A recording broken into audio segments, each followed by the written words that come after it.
ನಮಸ್ತೆ ಎಲ್ಲರಿಗೂ. ಎಲ್ಲ ಹೆಂಗದಿರಿ? ಎಲ್ಲ ಆರಾಮದಿರಿ ಅಂತ ಅಂದ್ಕೊಂಡಿದ್ದೀನಿ. ಮೊಹರಂ ಸ್ಪೆಷಲ್ ಇವತ್ತು ಚೋಂಗೆ ಮಾಡೋದನ್ನು ತೋರಿಸ್ಲಾತೀನಿ ನೋಡ್ರಿ.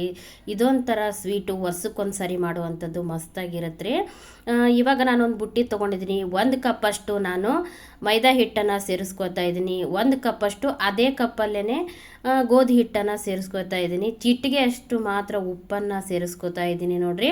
ಇದನ್ನು ನಾವು ಚಪಾತಿ ಹಿಟ್ಟನ್ನು ಯಾವ ಥರ ಕಲಿಸ್ಕೋತೀವೋ ಅದೇ ಅದಕ್ಕೆ ನಾವು ಹಿಟ್ಟನ್ನು ಕಲಿಸ್ಕೋಬೇಕಾಗುತ್ತಾ.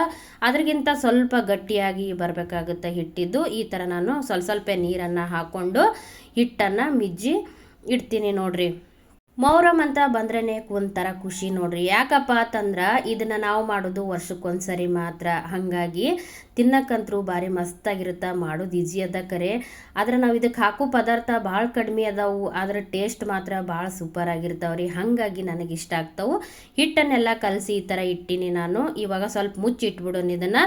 ಈ ಕಡೆ ನಾವು ಬೆಲ್ಲದ ಪಾಕನ ರೆಡಿ ಮಾಡ್ಕೊಂಡು ಬಿಡೋಣ್ರಿ.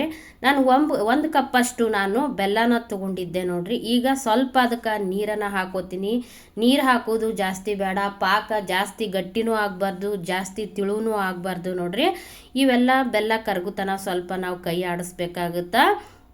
ನಾವು ಪ್ರತಿ ವರ್ಷ ಮೊಹರಂ ಹಬ್ಬದಾಗ ಚೌಂಗೆನ ಮಾಡ್ತೀನಿ. ಯಾಕಂದ್ರೆ ನಾವು ನೈವೇದ್ಯ ಕೊಡ್ತೀವಿ, ನಮ್ಮ ಮನೆತನದ ಪದ್ಧತಿ ಅದು. ಅದಕ್ಕೋಸ್ಕರ ನಾನು ವರ್ಷಕ್ಕೊಂದು ಸರಿ ಮಾತ್ರ ಇದನ್ನು ಮಾಡ್ತೀನಿ. ನಿಮಗೂ ಕೂಡ ತೋರಿಸ್ತಾ ಇದ್ದೀನಿ. ತಿನ್ನಕ್ಕೆ ಮಾತ್ರ ಭಾಳ ರುಚಿ ಇರುತ್ತೆ. ಒಂದೇ ಥರ ಸ್ವೀಟ್ ತಿಂದು ನಮಗೆ ಭಾಳ ಬೇಸರ ಆಗಿತ್ತಂದ್ರೆ ನಡ್ಬೇಕಾದ್ರೂ ನಾವು ಯಾವಾಗಾದರೂ ಮಾಡಿಕೊಂಡು ಇದನ್ನು ತಿನ್ಬೋದು ನೋಡ್ರಿ. ಈ ಥರ ಬೆಲ್ಲ ಕರಗಿತ್ತು, ಇನ್ನೊಂದು ಸ್ವಲ್ಪ ಕರಗಬೇಕಾಗಿತ್ತು. ಈ ಥರ ಕುದ್ದು ಗಟ್ಟಿಯಾಗಿತ್ತು ನೋಡ್ರಿ. ಇದಕ್ಕೆ ಮುನ್ನ ಏನೆಲ್ಲ ಹಾಕ್ತೀನಿ ಅಂತ ನಿಮ್ಗೆ ತೋರಿಸ್ತೀನಿ. ಈಗ ನಾನು ಯಾಲಕ್ಕಿನ ಜಜ್ಜಿ ಇಟ್ಟಿದ್ದೆ ಮೊದಲೇನೆ. ಈಗ ಯಾಲಕ್ಕಿನ ಸೇರಿಸ್ಕೊತೀನಿ. ಯಾಲಕ್ಕಿ ಸ್ವಲ್ಪ ಜಾಸ್ತಿ ಪ್ರಮಾಣದಾಗ ಸೇರಿಸ್ಕೊರಿ. ಆಮೇಲೆ ಜಾಕಾಯಿ ಕೂಡ ನಾನು ಸ್ವಲ್ಪ ಜಜ್ಜಿ ಇಟ್ಟಿದ್ದೆ, ಜಾಕಾಯಿನ ಹಾಕೋತಾ ಇದ್ದೀನಿ. ಎರಡೂ ಫ್ಲೇವರ್ಗೋಸ್ಕರ ಇದು. ಆಮೇಲೆ ಬಾದಾಮಿನ ಹಾಕ್ತಾ ಇದ್ದೀನಿ ನೋಡ್ರಿ. ನಾನು ಇವಾಗ ಸ್ವಲ್ಪ ಕಟ್ ಮಾಡಿ ಬಾದಾಮಿ ಇಟ್ಟಿದ್ದೆ, ಅದನ್ನು ಕೂಡ ನಾನು ಇವಾಗ ಸೇರಿಸ್ಕೊತಾ ಇದ್ದೀನಿ ಬಾದಾಮಿನ. 2 ಸ್ಪೂನಷ್ಟು ಗಸಗಸೆನ ತೊಗೊಂಡಿದ್ದೆ, ಗಸಗಸೆನೂ ಸೇರಿಸ್ಕೊತಾ ಇದ್ದೀನಿ. ಆಮೇಲಿಂದ ಸೋಂಪು ಕೂಡ 1 ಸ್ಪೂನ್ದಷ್ಟು ಸೋಂಪನ್ನು ತೊಗೊಂಡು ಸೇರಿಸ್ಕೊಂಡು ಸ್ವಲ್ಪ ಇದನ್ನು ಒಂದು ಕುದಿ ಬರೋವರೆಗೂ ನಾವು ಬಿಡಬೇಕಾಗುತ್ತೆ ನೋಡ್ರಿ. ಈ ಥರ ಕೈ ಆಡಿಸ್ತಾ ಒಂದು ಕುದಿ ಬರೋವರೆಗೂ ಬಿಡಬೇಕು. ಸ್ವಲ್ಪ ಗಟ್ಟಿ ಆಗ್ತೈತಿ. ನಾವಿನ್ನು ಕೆಳಗಿಳಿಸಿದ ಮೇಲೆ ಇನ್ನೊಂದು ಸ್ವಲ್ಪ ಗಟ್ಟಿ ಬರುತ್ತೆ. ನಾವು ಆಗ ಇದನ್ನು ಏನು ಮಾಡ್ತೀನಿ ಮುಂದೆ ಅಂತ ಪೂರ್ತಿ ವಿಡಿಯೋ ನೋಡ್ರಿ, ನಿಮಗೆ ಗೊತ್ತಾಗುತ್ತಾ. ನೋಡಿದ್ರಲ್ಲ, ಈ ಥರ ಕುದೀತಾ ಐತಿ. ಇದನ್ನು ನಾವು ಈಗ ತೆಗೆದು ಇಟ್ಬಿಡೋಣಂತ್ರಿ.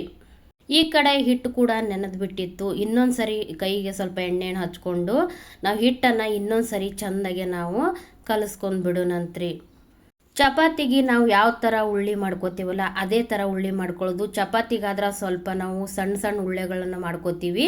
ಇದಕ್ಕೆ ನಾವು ದಪ್ಪ ಚಪಾತಿ ಮಾಡಬೇಕಾಗಿರ್ತದೆ. ಅದಕ್ಕಾಗಿ ಸ್ವಲ್ಪ ಉಳ್ಳೆಗಳನ್ನು ನಾವು ದೊಡ್ಡ ಸೈಜದ್ದು ಮಾಡ್ಕೋಬೇಕಾಗುತ್ತಾರೆ. ಇದನ್ನು ಈ ಥರ ಚೆಂದಾಗಿ ಹಿಟ್ಟನ್ನು ಇನ್ನೊಂದು ಸರಿ ನಾವು ಚೆಂದಾಗೆಲ್ಲನೂ ಕಲಿಸ್ಕೊಂಡು ಉಳ್ಳೆಗಳನ್ನು ಒಂದೇ ಸರಿ ನಾನು ಮಾಡಿಟ್ಕೊಂಡ್ಬಿಡ್ತೀನಿ ರೀ. ಯಾಕಂದ್ರೆ ಜಾಸ್ತಿ ಟೈಮ್ ಹಿಡಿದಿಲ್ಲ ಅಂಥೇಳಿ ಒಂದೇ ಸರಿ ಉಳ್ಳೆಗಳನ್ನು ರೆಡಿ ಮಾಡಿ ಇಟ್ಕೊಂಡು ಬಿಡ್ತೀನಿ ನೋಡ್ರಿ. ನಾನು ಒಂದೊಂದೇ ಉಳ್ಳೆಯಲ್ಲಿ ಚಪಾತಿ ಥರ ಲಟ್ಟಿಸ್ಕೊತಾ ಇದ್ದೀನಿ. ನಿಮಗೆ ಪದ್ರ ಬೇಕಾಗಿತ್ತು ಅಪ್ಪ ಅಂತಂದ್ರೆ, ಇನ್ನೂ ಜಾಸ್ತಿ ಉಬ್ಬಿ ಬರಬೇಕಾಗಿತ್ತು ಅಂದ್ರೆ ಚಪಾತಿನ ನಾವು ಹೆಂಗೆ 2 ಉಳ್ಳೆಗಳನ್ನು ಸೇರಿಸಿ ನಾವು ಮಾಡ್ತೀವೋ ಆ ಥರನೂ ಮಾಡ್ಕೋಬೋದು ನೋಡ್ರಿ. ಯಾಕಂದ್ರೆ ನಾವು ಮ್ಯಾಗ ಬೆಲ್ಲದ ಪಾಕನ ಹಾಕ್ತೀವಿ ಅಂದ್ಬಿಟ್ಟು ನಾನು ಒಂದೇ ಉಳ್ಳೆನ ಮಾಡ್ಕೊಂಡು ಒಂದೇ ಉಳ್ಳೆಲ್ಲೇ ಚಪಾತಿ ಮಾಡ್ತಾಯಿದ್ದೀನಿ. ಉಬ್ಬಿ ಬರಬೇಕು ಅಂದ್ರೆ ನಾವು ಇನ್ನೊಂದು ಉಳ್ಳೆ ಕೂಡ ಸೇರಿಸಿ ಚಪಾತಿ ಥರ ಲಟ್ಟಿಸ್ಕೋಬೋದು. ಈ ಥರ ನಾನು ಉಳ್ಳೆನ ಎಲ್ಲ ರೆಡಿ ಮಾಡಿ ಇಟ್ಕೊಂಡಿದ್ದೀನಿ ನೋಡ್ರಿ. ಈಗ ಇದಕ್ಕೆ ನಾವು ಎಣ್ಣೆ ಹಚ್ಚಿ ಏನು ಲಟ್ಸಕ್ಕೆ ಹೋಗ್ಬಾರ್ದು. ನಾವು ಹಚ್ಚಿ ಹಿಟ್ಟನ್ನು ತೊಗೊಂಡು ಒಣ ಹಿಟ್ಟನ್ನು ತೊಗೊಂಡು ನಾವು ಹಾಗೇನೆ ಲಟ್ಟಿಸ್ಬೇಕಾಗುತ್ತೆ ನೋಡ್ರಿ. ಈ ಥರ ನಮ್ಮ ಕೈ ಎಷ್ಟಿರುತ್ತೋ ಅಷ್ಟಾದರೆ ಸಾಕು, ಜಾಸ್ತಿ ದೊಡ್ಡ ಆಗಬಾರ್ದು. ಇವು ಚಿಕ್ಕದು ಇದ್ದರೆ ಸಾಕು ನೋಡ್ರಿ. ಆಮೇಲೆ ದಿಪ್ಪಾಗೇ ಬರಬೇಕು. ಈ ಥರ ಲಟ್ಟಿಸ್ಕೊಂಡ್ಬಿಟ್ಟು ನಾವೀಗ ಹಂಚಲ್ಲಿ ಕೂಡ ಕಾಯ್ದಿತ್ತು. ನಾನು ಇದನ್ನು ಬೇಯಿಸ್ಕೊಂಡು ಬಿಡ್ತೀನಿ ನೋಡ್ರಿ. ಅಲ್ಲಿ ಎಣ್ಣೆ ಬೇಕಾದ್ರೂ ಹಾಕೋಬೋದು, ಇಲ್ಲ ನೀವು ತುಪ್ಪ ಬೇಕನ್ನೋರು ತುಪ್ಪನೂ ಹಾಕೋಬೋದು. ತುಪ್ಪ ಹಾಕಿದ್ರೆ ಜಾಸ್ತಿ ಘಮ ಕೊಡುತ್ತಾ ನೋಡ್ರಿ. 2ರಲ್ಲಿ 1 ಯಾವುದಾದ್ರೂ ಹಾಕಿ ನಾವು ಈ ಥರ ಬೇಯಿಸ್ಕೋಬೇಕಾಗುತ್ತೆ ನೋಡ್ರಿ. ನಾನು ಎಣ್ಣೆನೇ ಹಾಕ್ತಾಯಿದ್ದೀನಿ. ನೋಡೋಕ್ಕೆ ತುಂಬ ಸಿಂಪಲ್ ಆಗಿರ್ತೈತೆ ರೀ, ಆದರೆ ತಿನ್ನಕ್ಕೆ ಮಾತ್ರ ಟೇಸ್ಟ್ ಮಾತ್ರ ಭಾರಿ ಸಖತ್ತಾಗಿರ್ತದೆ ರೀ. ಎಲ್ಲ ಸ್ವೀಟ್ಗಳಿಗಿಂತನೂ ಇದು ಸ್ವೀಟ್ ಜಾಸ್ತಿ ಇರ್ತೈತಿ. ಮತ್ತು ಇದು ವರ್ಷಕ್ಕೊಂದು ಸರಿ ಇರೋದ್ರಲಿಂದ ಅಪರೂಪ ಅಂತಲೇ ಹೇಳ್ಬೋದು. ಇದನ್ನು ಈ ಥರ ನಾವು ಬೇಯಿಸ್ಕೋಬೇಕಾಗುತ್ತೆ ನೋಡ್ರಿ. ದಪ್ಪನೇ ಇರಬೇಕು ಇದು. ನಾನು ಈ ಥರ ಬೇಯಿಸ್ಕೋತಾ ಇದ್ದೀನಿ. ಸ್ವಲ್ಪ ಗ್ಯಾಸನ್ನು ಸಣ್ಣಗೆ ಇಟ್ಟು ನಾವು ಸಾವಕಾಶ ಬೇಯಿಸ್ಕೋಬೇಕಾಗುತ್ತೆ. ಇಲ್ಲಾಂದ್ರೆ ನೋಡ್ರಿ ಈ ಥರ ಸೀದೋದವ್ರ ಥರ ಆಗಿಬಿಡ್ತು. ಇದನ್ನು ಮಾಡಬೇಕಾದ್ರೆ ನೋಡ್ರಿ ಬೆಲ್ಲದ ಪಾಕ ತಂದು ನಾವು ಇದಕ್ಕೆ ಸೇರಿಸ್ಕೊಂಡಾಗಂತೂ ಫುಲ್ಲು ಘಮ ಕೊಡ್ತಿರ್ತೈತಿ. ಯಾವಾಗಾದರೂ ನಾವು ಇದನ್ನು ತಿಂತೀವೋ ಅನ್ನೋ ಥರ ಫೀಲ್ ಬರ್ತಿರ್ತೈತಿ ನಮಗೆ. ಇದನ್ನು ನಾನು ಸಿಂಗಲ್ ಉಳ್ಳೆಲಿ ಲಟ್ಟಿಸ್ಕೊಂಡು ತೋರಿಸಿದ್ದೀನಿ. ಇನ್ನೊಂದು ಈ ಥರ ನಿಮಗೆ ಪದರದ್ದು ಬೇಕಪ್ಪ ಅಂತಂದ್ರೆ ಈ ಥರ ಮಾಡಿಕೊಂಡು 2 ಉಳ್ಳೆನ ಸೇರಿಸ್ಕೊಂಡು ನೀವು ಮಾಡ್ಕೋಬೋದು. ನೋಡಿರಿ ಇಲ್ಲಿ 2 ಉಳ್ಳೆನ ಸೇರಿಸ್ಕೊಂಡು ಲಟಿಸಿ ಬೇಯಿಸೋದನ್ನು ತೋರಿಸ್ತಾ ಇದ್ದೀನಿ. ಯಾಕೋ ಗೊತ್ತಿಲ್ಲ ಫ್ರೆಂಡ್ಸ್, ಇವತ್ತು ನಾಲ್ಗೆ ತುಂಬ ತಡವಡಿಸ್ತಾ ಐತಿ. ಅರ್ಜೆಂಟಲ್ಲಿದ್ದೀನಿ, ನೈವೇದ್ಯ ಬೇರೆ ಕೊಡಬೇಕು. ಏನಾದರೂ ತಪ್ಪಾಗಿ ಮಾತಾಡಿದರೆ ಕ್ಷಮೆಯನ್ನು ಆಚಿಸ್ರಿ. ಈ ಥರ ಎಲ್ಲನೂ ರೆಡಿ ಮಾಡ್ಕೊಂಡ್ಬಿಟ್ಟಿದ್ದೀನಿ ನೋಡಿರಿ. ಈ ಥರ ಚಪಾತಿನ ನಾವು ಸ್ವಲ್ಪ ಕಟ್ ಮಾಡಬೇಕಾಗುತ್ತೆ. ಚಪಾತಿ ಅನ್ನೋದಕ್ಕಿಂತ ಚೋಂಗೆ ಅಂತಲೇ ಕರಿತೀವಿ ಇವತ್ತೊಂದು ದಿವಸ.